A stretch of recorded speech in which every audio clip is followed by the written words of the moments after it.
Saturday, May 30th at 3:22 p.m. Eastern Time. And just like we did today, we're going to be bringing you every single step of the way. It's going to look a little familiar if you watched all of today's, but it's going to be just as exciting.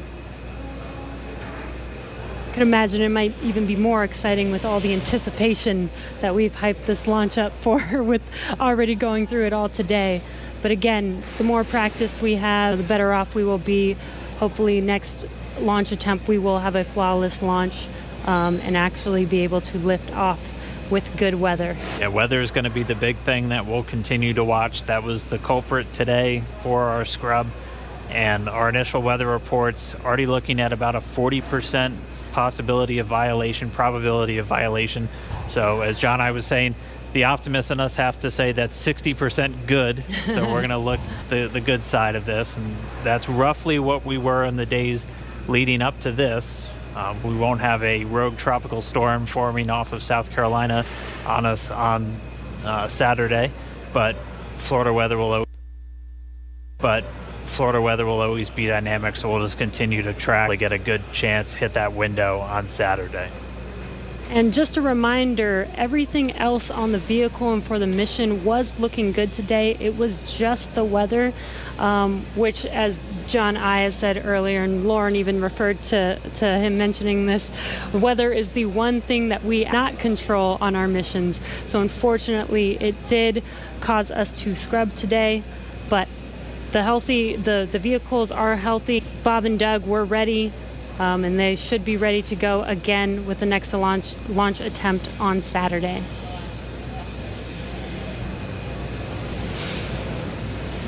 Just looking at our data, it looks like that RP1 is just about all out. So we'll just kind of stand by for a few more moments. Hopefully we get that call soon, John I. Yeah, I was going to, while we're waiting to hear the call, the gas percentage of fuel is off. I was going to comment on Jesse's discussion about it was just the weather. I think during this countdown, it's said about the weather than everything else. Uh-huh. I'm listening right now to a weather discussion in the background.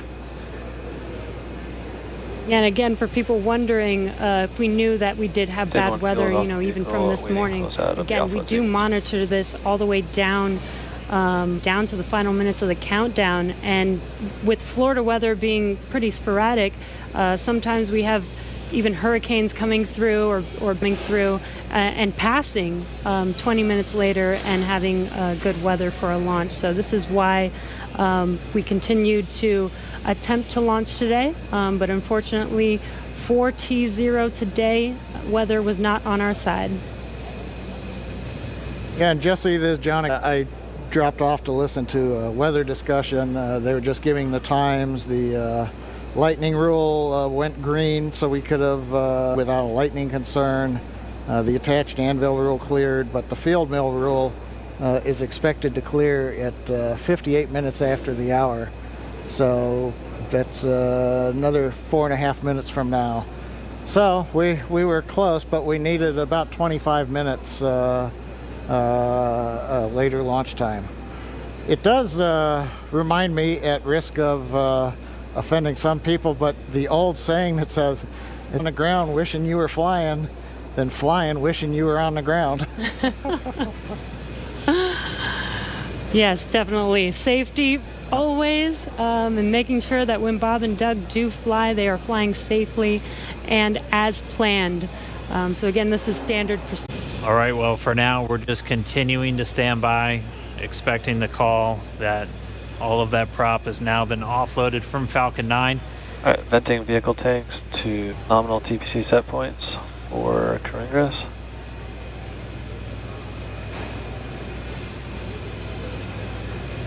The launch escape system still armed. Once the prop offload is complete, that'll be the next step in our procedures to have Bob and Doug begin to make their way out of Dragon.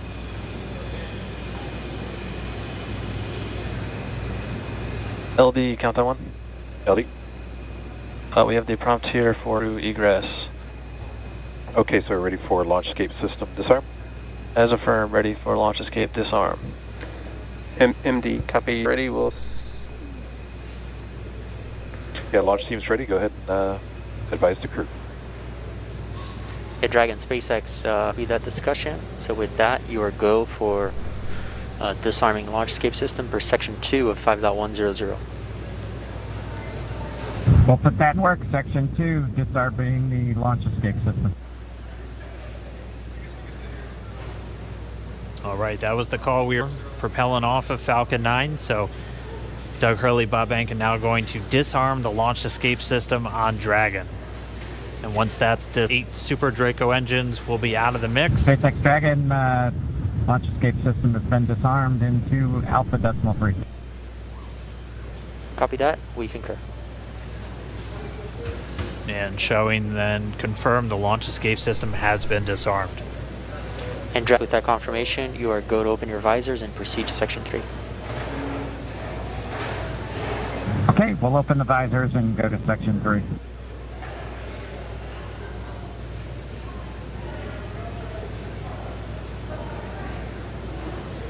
As you heard and you can see, Doug can now open their visors and get ready for exiting the vehicle. Again, they kept their visors on. The escape system was armed while prop offloading was continuing, and that is just to make sure that they are safe. Now that there is no more propellant on any of the vehicles, they are safe to have disarmed the launch escape. Now are getting ready for that crew arm to swing back, the hatch to open, and for them to egress. Again with an update, we're holding in 3.4 and we're ready for seat rotation when you are. Copy that. Closeout team to open the hatch and verify clearance, and then we can execute seat rotation.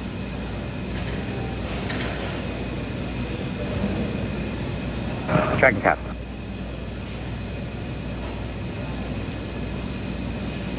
And there's that crew arm swinging Dragon.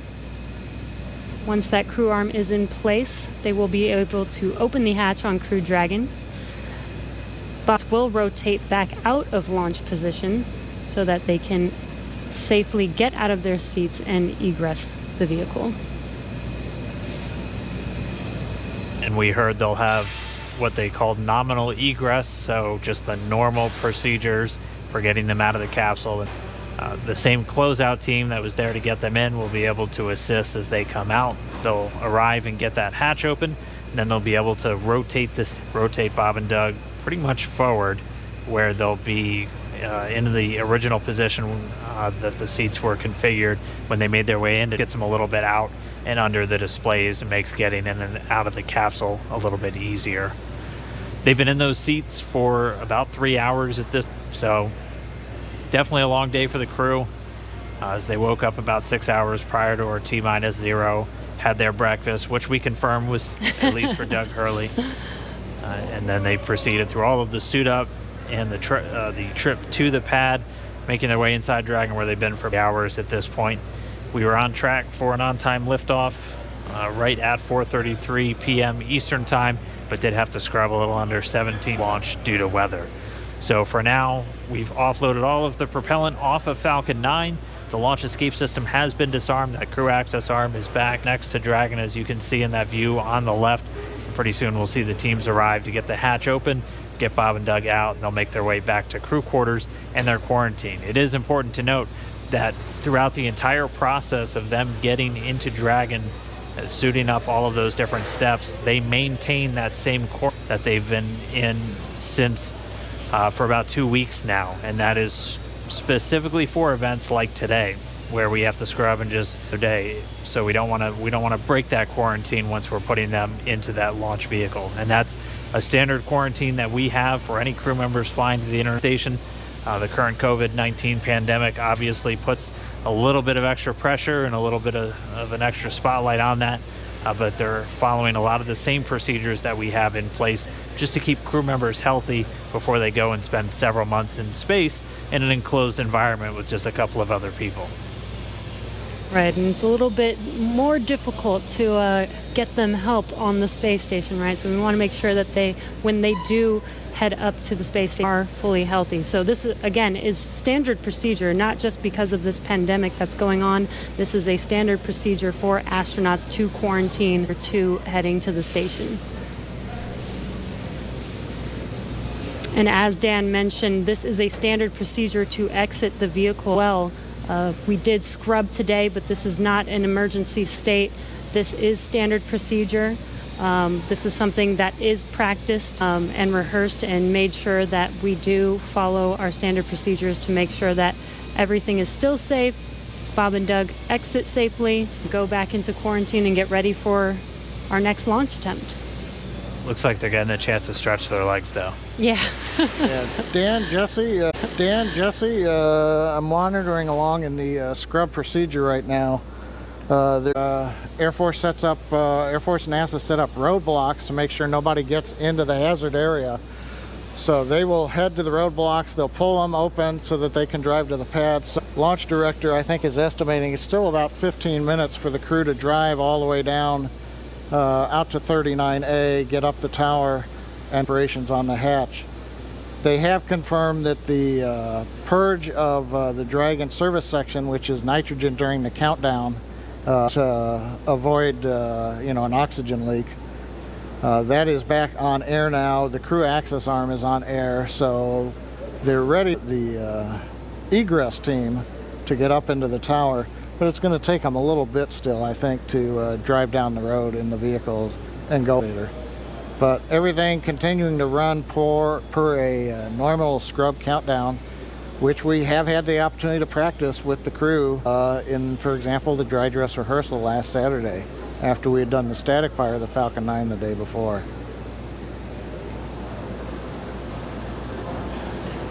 And I've been seeing a few questions, people asking why aren't we just trying to launch tomorrow?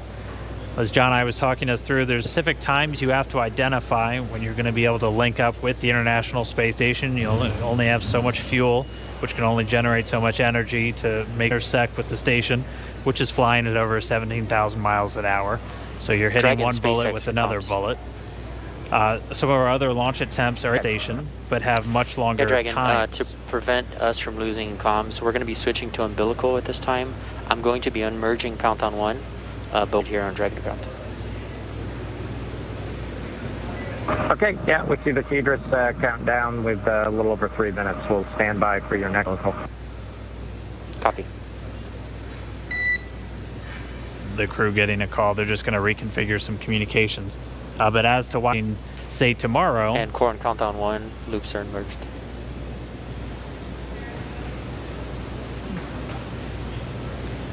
But when we pick our launch attempts, we also have to take in mind some of the human factors of these attempts. Some of these other launch attempts may exist, but it would require in excess of 30 or more hours potentially to reach the station, which could wreak some havoc with the sleep shift cycles, not only for Bob and Doug, but also board station that has to line up their sleep schedule with Bob and Doug as they arrive. And the crews on station and Bob and Doug will be operating off of Greenwich if they get there. Dragon SpaceX, comm check umbilical.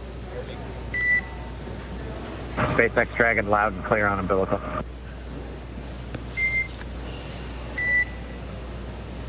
Still getting good comm between the crew and the core here in Hawthorne. But really, just to sum it up, we pimps for a number of reasons, not just can we make it to the station, but just how long is it going to take to get there. And that's why Saturday is going to be we're going to be targeting that one at 3:22 p.m. Eastern time for our next attempt. And it'll be a little over 19, maybe a little over 20 hours until we actually arrive at the space station if we're able to get off the ground on Saturday.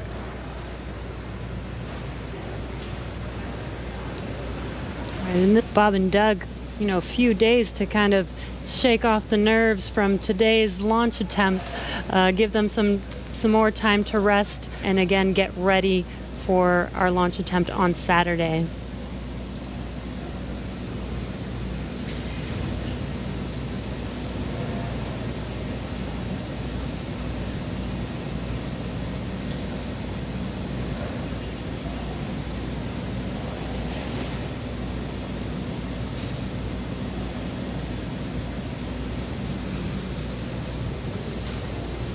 just now joining us, we did scrub our Demonstration 2 mission today. And as John mentioned, we are waiting for the egress team to make it back to the launch pad, head up the tower, and help the crew, or help Bob and Doug egress the vehicle.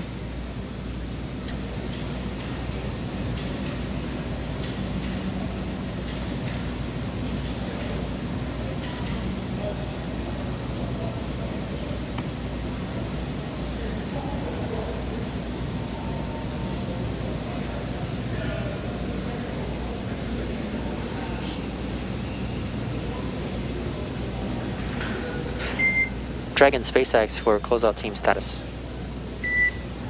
Go ahead. Yeah, the closeout team has arrived at the pad and they are proceeding to the white room. Copy that. You heard that call out. The egress team is at the pad and are proceeding to meet Bob and Doug in the white room, where they can open the hatch and help them exit the vehicle. Yep, and we'll continue to stick with Bob and Doug until we see that hatch get open and them start to make their way out. And then and there we can get some views once more back at the pad. You can see that egress team moving back in. They were wearing the black that we saw as they were helping Bob and Doug get into the Dragon just several hours ago. They're now going to get on the elevator, make their way back up, down the crew access arm, and then we'll get that Dragon side hatch opened. And as we saw earlier, this is a very tall structure. It's pretty quick there. So we saw them enter the bottom of the tower. It should be a very short time before they make it to the top and are able to the white room and open the hatch for Bob and Doug.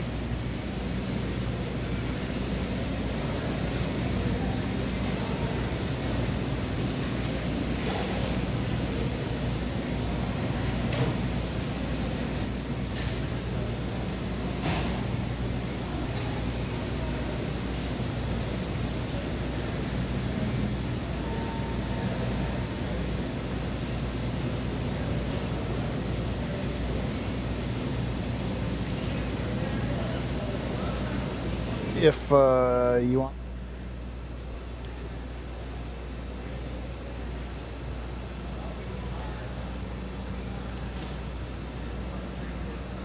In a few more moments, we'll see that closeout team make their way back into the crew access arm and down the hatchway. If you are just now tuning in, we did have that scrub just about a little under 17 minutes before launch. Our next launch attempt is going to be this 30th. At launch time, it's going to be another instantaneous launch time. It's going to be 3:22 p.m. Eastern time over there. And assuming an on-time launch, it'll be a pretty similar flight that we were looking at today, where it'll be roughly about 19 hours before they make that initial contact to the International Space Station. They'll get on orbit and execute a series of 5 different burns, raise their orbit until they're just a few hundred meters below the station and maybe a few kilometers behind, and then they'll do all of the final approach initiation maneuvers. By that point, the team here in Hawthorne will be working very closely with the team down in Houston in the International Space Station Flight Control Room. Weather for Saturday still not ideal, but it's roughly what we started out with today, where we have about a 40% chance, possibility of violation, and it'll be tracking a lot of the same issues with cumulus clouds and potential precipitation. We'll also be keeping an eye on all of the downrange weather. I'm seeing some people start to make their way into the crew access arm now, so we should see them get that Dragon side hatch open in just a few minutes. But as a reminder, we'll be looking at weather around the launch pad and weather downrange in their flight path on the way to orbit. And that's always checked just in case they have to do any maneuver and land down in the Atlantic Ocean. We will be making sure that the weather is at acceptable levels all the way until they're into space. So you can see the team coming down now. Should see the hatch open momentarily. And then we can begin to get Bob and Doug out of the Dragon spacecraft.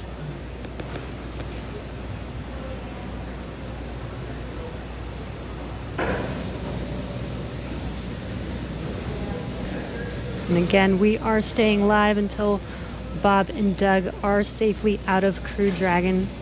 You can see on your left-hand screen the team getting ready to open the hatch for them and help them out of their seats.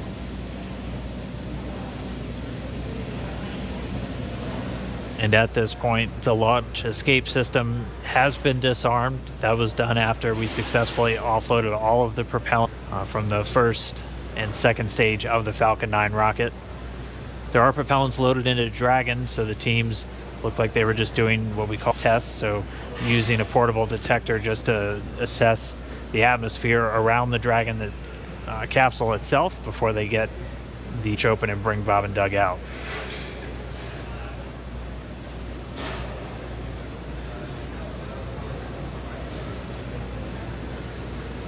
All of this is standard safety procedures for egressing the vehicle. This is to ensure of the crew as well as Bob and Doug. Dragon SpaceX for status. Go ahead. Yeah, the closeout team is at the White Room. They are configuring the crew arm for egress. Expected to take no earlier than 10 minutes. Okay, 10 minutes. Thank you.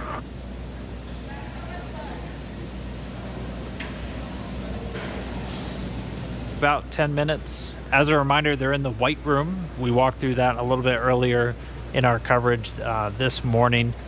The White Room name simply because of its color, and that's something that started all the way back during earlier Gemini missions, and that is literally the last place on planet Earth where astronauts before they get loaded into this vehicle. It has an environmental control apparatus and a seal that it can put right up against the Dragon spacecraft just to keep all of the Florida humidity and Dragon out of the SpaceX, capsule. we're right at 3 hours in seat rotation. I just wanted to check in with you on comfort levels. I'd say no changes, Jay. It hasn't been too bad at all. Copy all. And obviously, with the launch escape system disarmed, we have loosened up straps and gotten our feet out of the straps on the bottom of the seat, so it's a little more comfortable. Copy all. Looks comfortable.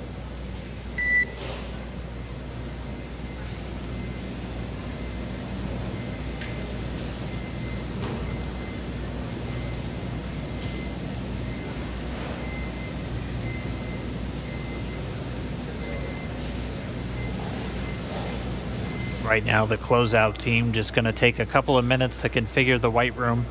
They'll set up a hill between it and the Dragon spacecraft just to make sure we're not letting anything from the surrounding environment get into that spacecraft, which is kept very pristine, obviously, for the crew members once they're inside. They have a small bridge that just connects the crew arm to the capsule itself, just making sure they have a nice clear path for their entrance and exit from the spacecraft. So it should just be a few more minutes. We'll see that hatch get opened, and then our crew members can start to make their way out. And you heard they rotate the seats prior to their actual flight to where they're a little bit more parallel to the ground, and that just puts them directly in front of these. We'll see them rotate down, just giving them easy access to get out of the capsule.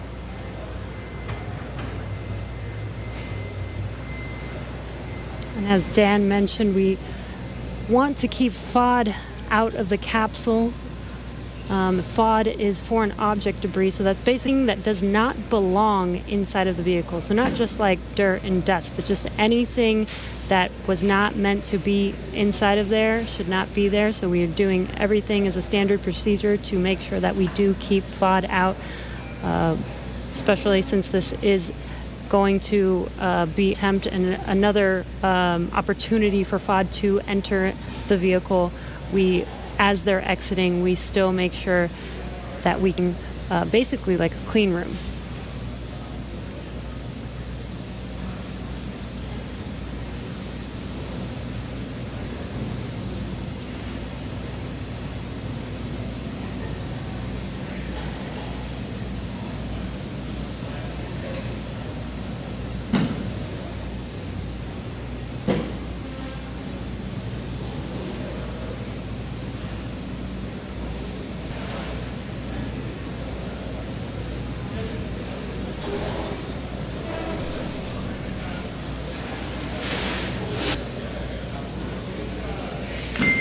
Dragon SpaceX, you may hear some vehicle venting in about 20 seconds.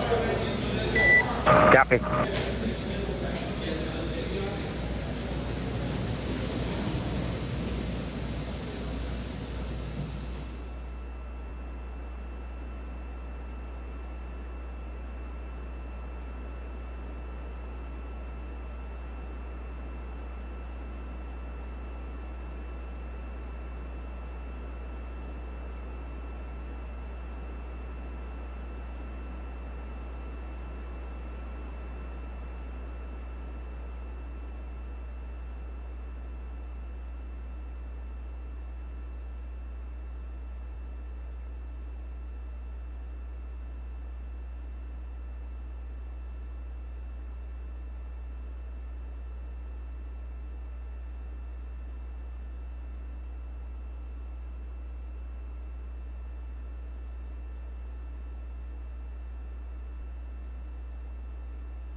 John Innsbrucker here with the webcast desk in Hawthorne, California.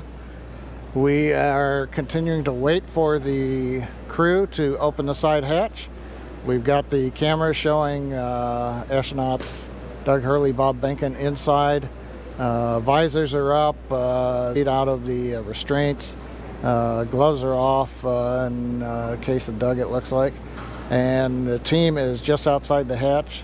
They're going through the sequence right now, make sure pressure checks are all good, make sure there are no concerns with gases, the propellants of the vehicle, or just nitrogen gas that we use as a purge.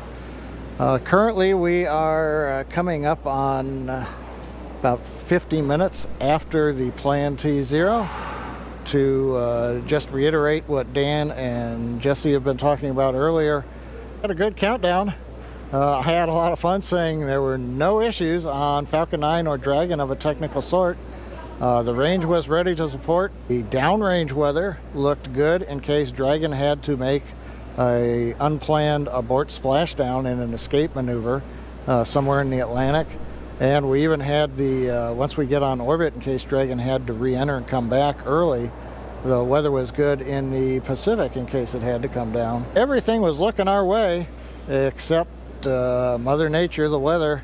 It's Florida, and we got into the back end of the tropical storm that has now gone ashore in the Carolinas. But unfortunately, that left everything disrupted just enough to where we violated several of the weather rules, and we did not have enough time for them to go green. Green meaning where the range says conditions are clear and you are all right to launch. We were still red on those rules, and that was the end of the countdown for the day. Again, we scrubbed at T-minus 16 minutes, 54 seconds. That was shortly before we were due to begin loading the liquid oxygen onto the second stage. That was both the logical breakpoint in procedure where we could take a scrub without loading one more propellant on the vehicle, and at the same time that was when the range gave us the final news that we weren't going to get green conditions before the clock ran out at T0. So continuing to watch right now as the crew works to get the hatch open.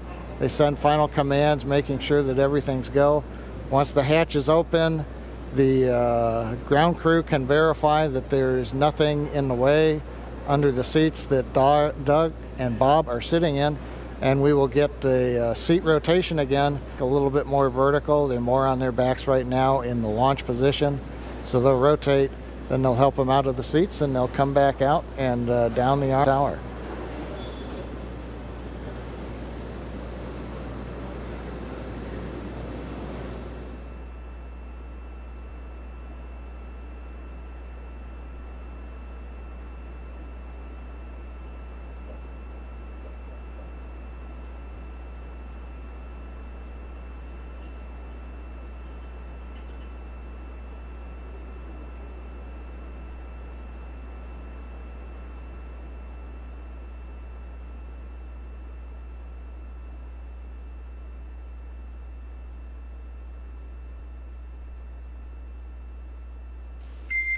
Dragon SpaceX, for status, it looks like the closeout team is inflating the hatch CO, the arm CO right now. Okay, yeah, we can see the folks outside the window.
All right, we've been quiet for a few minutes, but if you're just now tuning in, launch today, we did have to scrub today's mission due to weather.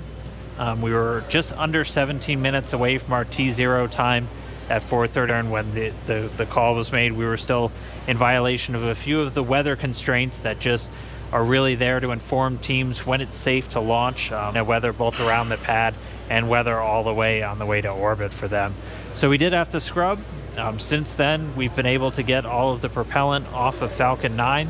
The launch escape system has been disarmed, and right now the closeout teams are there in the white room, so right at the end of that crew access arm. They're configuring a wheel that goes around the Dragon capsule just to make sure its environment is isolated from all that nasty Florida weather, and then they'll be able to get the hatch open, and we'll get Bob and Doug back out.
Well, we're coming up on an hour since the planned T0.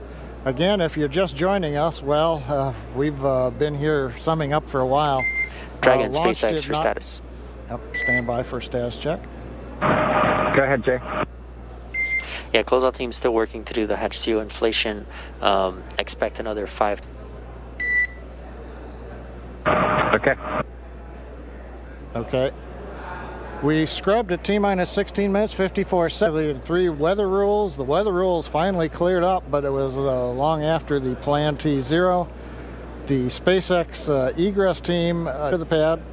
They were sent through the roadblocks that surround the pad, demarcating where the hazard area is. Team's up on the crew arm, and as you just heard, SpaceX talking to astronauts Bob and Doug. They're working the seal around Dragon. Then we make sure capsule pressure is equalized with the crew arm, and then we'll go into the hatch opening sequence. So we've still got several more minutes. We'll carry that as we go. A couple of points to bring up. Once the crew comes off of the Dragon and comes back down, goes back to the crew quarters to de-suit, we will be Dragon leaving. SpaceX for awareness. We're going to command the vehicle into pad hatch open in preparation for hatch opening. Copy that. Okay, that's good. That'll get them into the sequence to make sure that the pressure is inside and outside. And note, this will equalize cabin pressure, so you may notice something there. Okay, thanks.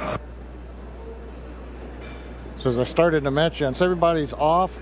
We'll leave the Falcon 9 Dragon, the crew arm, where they are. That is in the launch support position. There's no plan to come back down to horizontal. The vehicle is designed to stay vertical. Now, if we were to find something wrong during the countdown as we go through data review, that could mean that we have to come horizontal, as we did late last night, early this morning, as we were working a ground issue on the transporter erector. And then we went right back up. But currently, no plans to come horizontal. We'll stay vertical up to the next launch attempt on Saturday. There will also be, as is typical, and go through all of the data they collected today, and then there will be a report out in what's called a Delta Launch Readiness Review, probably this Friday before we get into the next launch attempt on Saturday. That's where the engineering disciplines will brief management, chief engineer, launch director, mission director, customer, where we stand on today's countdown, what we learned, as well as our readiness to proceed into another countdown attempt. But currently at Kennedy Space Center at historic Pad 39A, we're getting ready for the hatch opening, to be able to leave Dragon, come back down, get out of their suits, and wait to go another day, hopefully this coming Saturday, the 30th.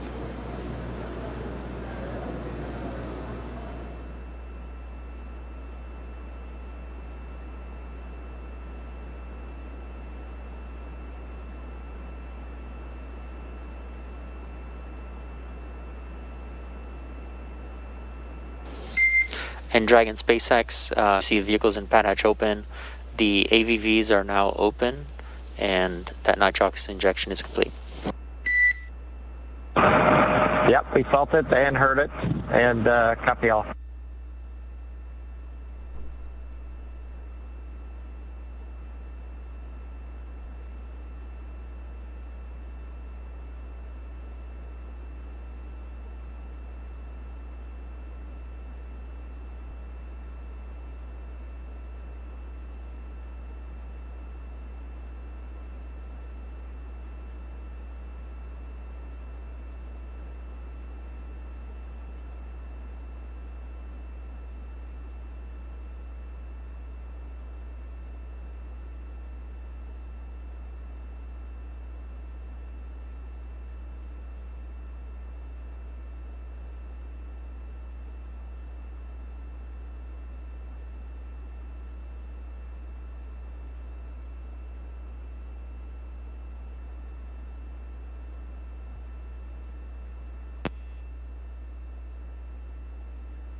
And Dragon SpaceX for status. The closeout team is working hatch opening now. Copy.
John Innsbrucker back here at the webcast desk in Hawthorne, California.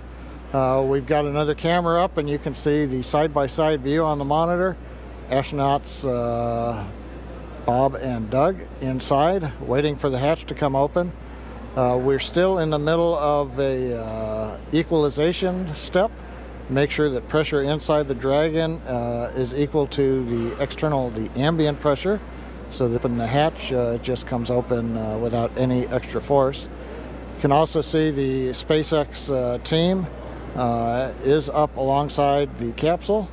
They are removing essentially the thermal protection devices. You know, for example, if you have a door handle wheel, if you're going to have to re-enter from outer space, you're going to have to put a small heat shield over that door handle. Otherwise, any kind of protuberant cavities could be subject to burn-up. So they have to take their time, make sure that we get all of the thermal protection safety devices so that they can then get access to the mechanism to go ahead and bring the hatch open.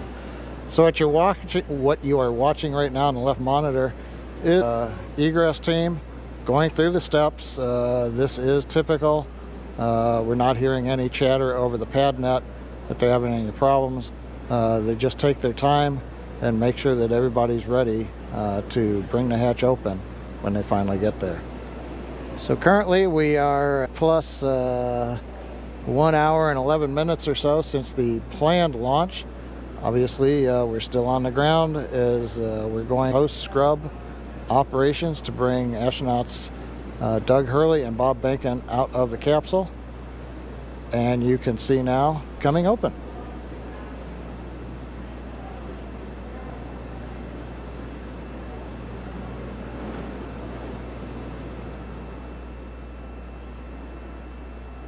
There's a view from the camera inside the capsule. You can see the hatch area. Crew gave a to the ground crew when it came open.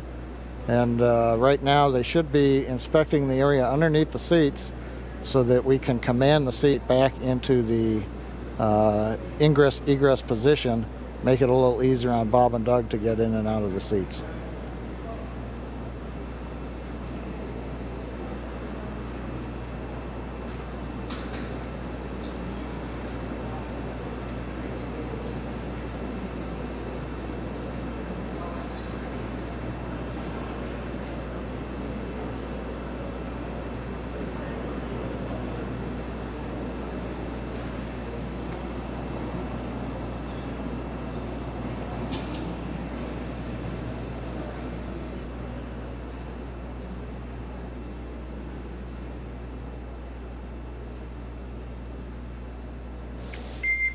Just for awareness, they have a few more steps in their procedure, and they should be calling to us for seat rotation shortly.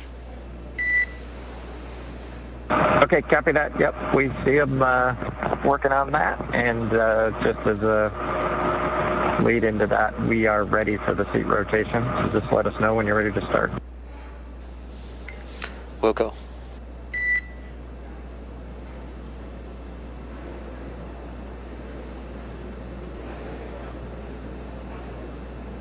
Here's the confirmation from the Dragon team talking to the astronauts that they are just about ready to send the seat rotation command. Again, the ground crew is verifying, making sure that none of the cargo that's packed in Dragon underneath the crew, nothing is in the way, nothing came loose. You're looking at one row of crew seating, but there is, as we've mentioned before, Dragon's designed to carry up to 7. But on this flight, for example, much of the cargo that we're carrying is loaded in various areas down below where the astronauts are seated. So they're just verifying nothing's in the way so that when they send the rotation command, this pivot without encumbrance.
Dragon SpaceX, we are initiating seat rotation. Dragon copies, we're ready.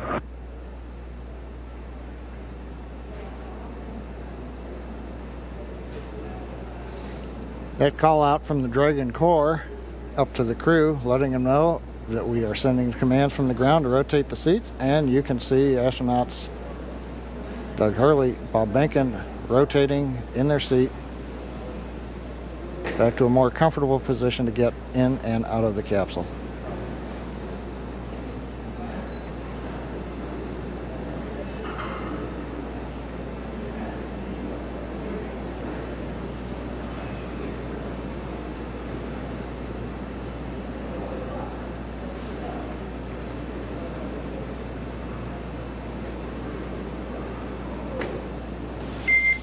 Dragon SpaceX, seats are upright.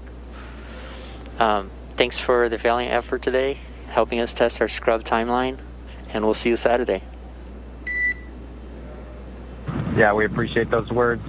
Everybody did great today. It was a great, we'll do it again on Saturday. Everybody stay safe, and we'll talk to you on the loops. Likewise. Well, I heard it. They've got rotated. The hatch is open. The ground crew is going to work to get the astronauts out. The SpaceX Dragon team, like the SpaceX Falcon 9 team, is going to be coming off of console now as we turn it over to the folks on the pad. So while it was a pretty good countdown and scrub sequence. So we've got that good lesson learned under our belt. We look forward to Saturday having even better results when we get close to T0. That's right. Always great when we don't have any issues with the capsule or the rocket, which we didn't today. Just had to fight that weather. And we'll be doing the same on Saturday. We are looking at about a 50% probability of violation. That's about where we were today. We did see it was all just a matter of trying to line it in. Didn't make it today, but we're going to try again on Saturday. Right, and it sounds like we were just about half an hour away from making the day with weather, with 50% weather chance on Saturday. Hopefully we have a better day at T0 for lift. But we're definitely going to all be back. Jesse, myself, and John I will be here in Hawthorne to take you along every step of the way. We hope everyone else tunes in also, because this is really going to be a monumental moment. We're now going to look towards Saturday for America once again launching U.S. astronauts on American rockets from American soil. With them getting out of the capsule, though, that's going to do it for us here at Hawthorne. We're going to send you back down to Florida for one last check-in with our teams there. So over to you, Marie, Lauren, Leland, if you're still sticking around, and we're going to be looking forward to Saturday. All right, thanks a lot, Dan. Yeah, we're just all sitting here. We watched Bob Behnken just climb out of his seat. Looks like he is out of Crew Dragon now, and Doug Hurley following suit. No pun intended. There we see Bob in the foreground and Doug climbing out of Crew Dragon in the background. Pad closeout team looks like helping them out, so any minute they're going to be reversing course, coming back the way from whence they came. Leland, I know you had a scrub years back. Yeah, Marie, in 2008, we were having breakfast. I never scrubbed while I was in the vehicle, but we were having breakfast, and we got a call from the flight director saying that we had these engine cutoff sensors that were bad. 2 were bad, and the flight rules say that you should have to have 4 to fly. And so we all said we're not going to fly unless we have them. And I think we all need to know that the flight rules are there to protect, our astronauts and their families. And, we got very close today. We sometimes get that launch fever that we want to go ahead and just try it anyway, but we have these rules for a reason, and it's really to the rules, even in the heat of battle, even with, dignitaries here. It's just the way that we have to do it as operators. It's also a good wet dress exercise. Went through, exercised all the systems nearly to T0, which is incredible. I believe first time Bob and Doug are sitting on top of in our vehicle with a fueled rocket. Mm-hmm. So that's pretty cool. Yeah, for sure. Closing the hatch, exercising the environmental life support systems, doing that flight leak check. I mean, all of this is a ton of learning that came out of here, even if we didn't ultimately go to space today. Absolutely. So we're getting a cool view that we wouldn't have seen if they'd launched. They're making their way back down the crew access arm, and they are going to be turning the corner there, heading to the stairs that are going to take them down to the elevator. Passing the worm. Passing the worm. So, yep, they're heading down the stairs now. It's going to take them down to the 255-foot level, and then getting in the elevator, take them down to the ground level. And we'll do it again on Saturday. It's actually very reassuring that all systems were go. There was no problems with the vehicle at all, as Lauren, as you said, and it was just a some weather. And I think if we have that same performance on Saturday, and the weather gods give us some good juju there, we'll be good to go. Yes. I mean, we were so close today. It hurt my heart. If we had 10 more minutes, it sounded like we probably would have made it, but just was not to be today. And of course, we're going to always do what is the safest thing for the crew. And as they head into the elevator there, we do want to go over to Operations and Support Building 2 now, where the NASA Administrator Jim Bridenstine is standing by. He would like to provide his own thoughts now. We'll go to him. Well, thank you, Marie. I know there's a lot of disappointment today. The weather got us. But I also want to say it was a great day for NASA. It was a great SpaceX. I think our teams worked together in a really impressive way, making good decisions all along. So here in this particular case, we had just simply too much electricity in the atmosphere. There wasn't really a lightning storm or anything like that, but there was a concern that if we did launch, it could actually trigger lightning. And so we made the right decision. We had the parameters set ahead of time, the teams worked together, and in the end, it was made. I will tell you, I've done a lot of interviews over the last 2 days, and in those interviews, I get asked over and over again, is there under here? People say to me, with all of the attention of the world on this launch, with all of the VIPs coming, are you going to feel pressure on this? As I've told our teams, under no circumstances should anybody feel pressure. If we are not ready to go, we do not go. And I will tell you, I am proud, so proud of our teams working together to make the right decision in this particular case. We have a lot to look forward to in just a few short days. On Saturday afternoon, we're going to do it again. Here's what we know. We are going to launch American astronauts on American rockets from American soil. We're going to do that. We're very close. I also want to say that this was an important milestone. We did a wet dress rehearsal. We haven't done a wet dress rehearsal with our astronauts full gear before. We've done a dry dress rehearsal, a wet dress. So we learn a lot every time we do these things. This is no different. And we get a lot of great data from doing what we just did. So today was a good day for NASA. It was a good day for SpaceX. And we've got a lot to look forward to. So I want to say congratulations, both of the teams, and let's go get this done. I know we're up for it. Saturday is going to be a great day, and here we go again. So thank you to everybody for all the great work. Marie, back to you. All right, thank you so much. Those were some great insights from Jim Bridenstine, the NASA administrator, making their way back to astronaut crew quarters, where they're going to remain in quarantine until Saturday. They've been in quarantine for 2 weeks, and there they will stay to keep them safe and healthy for our next launch attempt. Again, we had to stand down from launch today because of unfavorable weather conditions around Launch Complex, but we're going to be ready to do this again Saturday, May 30th. The new launch time will be 3:22 p.m. And our coverage will begin live here on NASA TV at 11 o'clock in the morning Eastern Time, Saturday. So be sure to tune back in on NASA television and nasa.gov if you're watching along online. And we will be back here to take you through it every step of the way. Thanks for sticking with us, and we will see you back here Saturday.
I've always thought like, oh my gosh, when you go to space, like you don't have to grocery shop for like 6 months. I think it's gonna actually put me on a schedule for eating. I am horrible hours of the night. I miss lunch. We're also talking about like beverages. Like we can probably only drink powdered beverages or water. So nothing, no sodas. No sodas. Needed. No. Yeah. No It's just. I think it'll be a little bit more healthy than what I normally eat. Plus, I get to eat everything with tortillas, and I'm from San Antonio, so. I will say we are doing this over a holiday weekend. You have huge barbecues and lots of great food, so I think I'm gonna want to eat some really good ribs and, you know, And, like, fajitas. snacks. Solemnly swear to eat all of the astronaut food and not cheat. Never. Never. We're in this together, so if we feel Never, weak, ever, ever. we'll text each other. Maybe. We chose 7 days out of the standard menu. You're going to have a protein, some carb, some fruit. The other large category of products that we have are thermostabilized products. Which is sort of like a military ration that we don't have to refrigerate to keep fresh. Can't do them in a microwave. It's like something that can't go in a microwave. I was going to ask because I didn't want to find that out the hard way. We also have rehydratable food, which is this type in a vacuum pack where we have to add water, either hot or cold. We're going to give you a syringe. Oh, I don't like needles. And it comes with a needle. Now, this is You have to how carry you that would around, too. rehydrate. Okay. I don't think we would want to have that laying around our office. Can I take that through airport security? Yeah. It is the day before we start the food challenge, and I just went to go pick up all the materials from our wonderful food lab. So they're all packaged and in my trunk. I asked them what I should eat as my last, and they said something fresh, maybe a salad. The problem is I was thinking nachos, so... As I suspected, I wouldn't have time at the airport. I'm probably going to grab something to eat on the fly. Hopefully there's some tacos. So like I said, I was debating healthy or, not healthy. Of course, I chose nachos. I did end up picking up some tacos, some shrimp tacos actually, with some rice and some beans. Told you I love tacos. I think it's important to always choose nachos, so I'm gonna call this hashtag she chose nachos. She chose nachos, tacos. So I have beef and mushrooms, rice pilaf, tomato and artichokes, and a wheat flatbread. Well, I don't know about that. I have grilled chicken, mac and cheese, vegetarian chili. We're in Texas, come on. Cran apple dessert.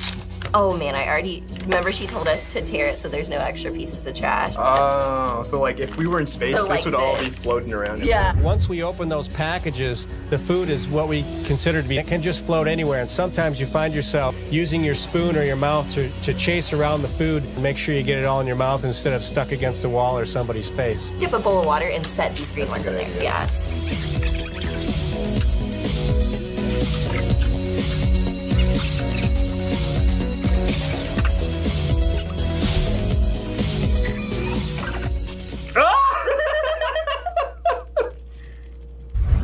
And it looks like it's getting to be the right consistency. Yeah.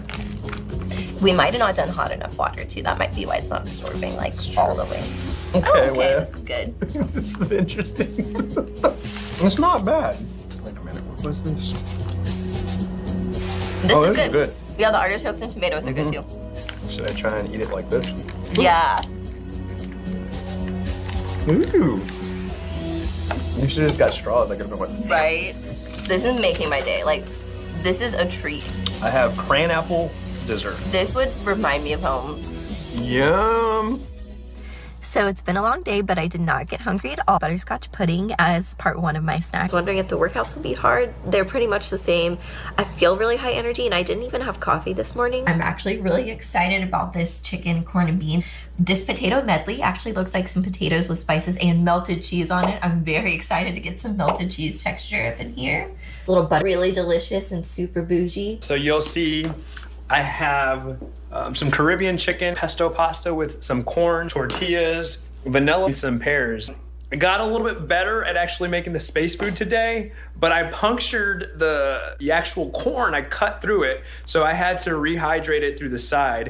So lesson learned, this smells absolutely delicious. It's my boyfriend's last day at his old job, so one of his favorite clients, delicious, huge looking cupcakes, so none for me. Woo! Yeah, see that? This is science, y'all. to be a nurse now. I get. My mom would be proud. Like, Mom, I'm doing nurse things today. Look at this. Oh, okay. This looks like oatmeal. Do PR for NASA, they said. It'd be fun. What are you having for lunch? What's your main? I have citrus salad, and then my main thing is Fiesta chicken. Ooh, I love Fiesta. Yeah, and rice. yeah, rice. And so tacos. I'm really excited because I think our food's going to be warmer today. I agree. I think we did this right with some practice yesterday.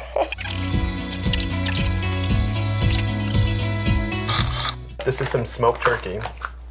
Oh, God. It's leaking. It smells funky. Some cornbread dressing.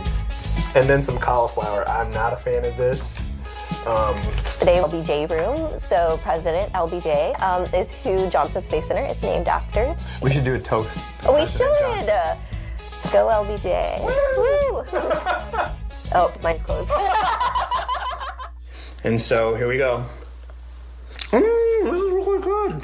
This is let's try some of this green bean. Oh, that could use some hot sauce. The lentil soup. Ooh, it's hot. Ooh, hot. See, these are actually my tortillas. Astronauts on board the International Space Station can actually eat tortillas, and it's one of the things that they like to do because you can pretty much grab anything that's floating in space with them. 2 quick miscellaneous notes. I've been living a really scheduled life and waking up early and going to bed early because I've been having to wake up with enough time to make. I go to bed shortly after dinner just so I don't get hungry again. I think Dan has a burrito. Oh, I yeah. am jealous right now. I went for peach and queso. Apples, fresh fruit. Which may or may not be organic. Mine's in a pouch, so. Mine was tuna in a pouch. There you go. Curry cake. Looks kind of like your rice. Not your grandma's living.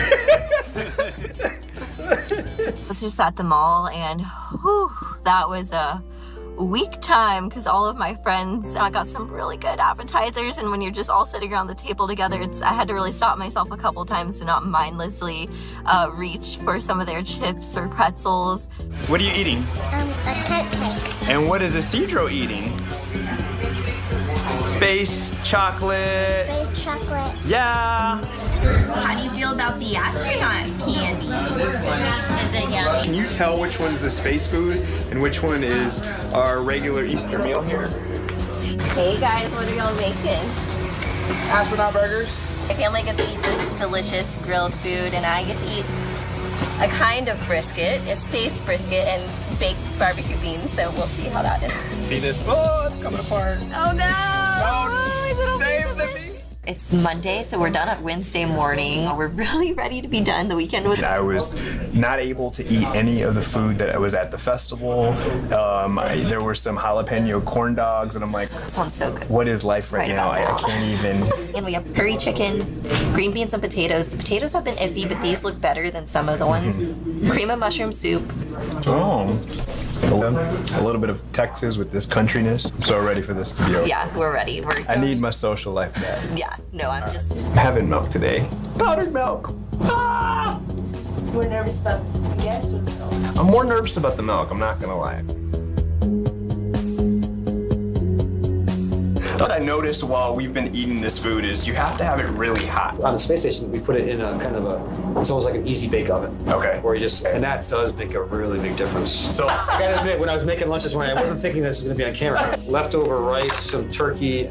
But it's home cooked. It's definitely home cooked. Yeah, I was a big fan of the garlic paste. Garlic paste. That can fix anything. Okay, question. Can you chew gum in space? Yes. Okay, because garlic, bad breath. I wasn't trying to impress any of my crew members. We would use what we call food glue. Something, just make up something. Spray some olive oil in there to try to get everything to stick together a little bit, or like I said, the garlic paste. When you get a few people with rice in their eye, and then after that, you figure something out. It's a lot easier in space because we don't have to load the syringe. Like if you have 250 milliliters of water or 100 milliliters of water, we literally just dial that number and then press the button for hot or cold water. Talk to me. about tacos in space. Tortillas, are they great to have up there? Yeah. Oh, sorry. It just floated on his plate. Gosh, if we had salsa sometimes, you could put that on there. The salsa will stick to the bread. You can use the salsa for other things to stick to the salsa. I'm from San Antonio, and I love tacos. So I told everyone I would make a space taco. Yeah. So it's a little bit leaky, extra moist. Happy in space. Yeah. It doesn't rip off the edges, it just makes a bubble. So everybody knows. Good stuff. That's awesome. This was the Mexican scrambled eggs food lab. They know what they're doing. We got some scientists back there. So is there anything that you... Woo, we did it! Way better than the LBJ toast. Favorite meal, I actually really liked a lot of the breakfast food, and the shrimp cocktail was in fact very good. Ooh, shrimp cocktail, but the scram in a taco? Ugh, man, sorry. Done. And maybe if I had a machine to cut up. If I was sealed away from the outside world and I didn't have all those temptations, maybe. Maybe if the food was floating around me, but I don't think I would otherwise. We could do that. Or not. So I was debating, this is the same debate I started with, nachos or a salad. Let's get them both. I'll get both. I should get listen, both. at this point, I think we need to treat ourselves. Oh, for sure. But I can tell you, I really want some coffee. Yeah. Some nice regular coffee. Hot coffee. Like not a latte. powdered. I gotta get some coffee. And a soda. Yeah.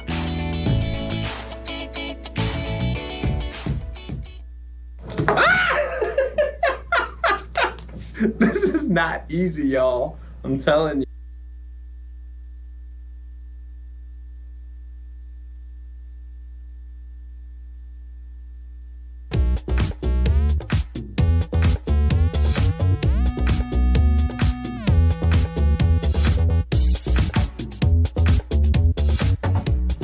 Hi, my name is Dr. Emily Schaller, and I'm here at NASA's Wallops Flight Facility on the eastern shore of Virginia. We're here because NASA is using airplanes to study hurricanes. The mission is called HS-3, which stands for the Hurricane and Severe Storm Sentinel. What's a severe storm sentinel? It's actually a remotely controlled airplane called the Global Hawk Unmanned Aerial Vehicle, or UAV. Pilots fly the plane from a cockpit on the ground. NASA is using these Global Hawks to study hurricanes in the Atlantic Ocean by flying over and around them. The Global Hawk can fly for very long periods of time at very high altitudes. It can fly almost twice as high as a commercial jet, and it can fly for over 24 hours without stopping. That's why scientists are using the Global Hawk for the HS-3 mission, so they can continuously study storms as they develop. Forecasters have a pretty good idea of where these storms go, but what they want to know is, will they grow?